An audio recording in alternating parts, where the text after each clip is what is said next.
Hello everyone, this is RKV and you are watching Unreal Universe. A hands-on video of iPhone SE2 is leaked, all thanks to slashleaks.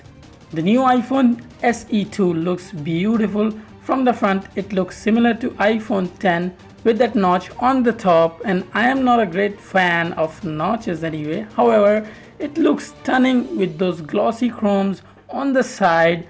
Does give an incredible feel while holding it. On the back, it has the same vertical dual camera setup, and that's all for today. Hope you enjoyed the video. If yes, do hit that like button and do not forget to subscribe to my channel for more upcoming leaks and rumors. In the end, share the video and I'll see you tomorrow in the next one. Until then, peace out.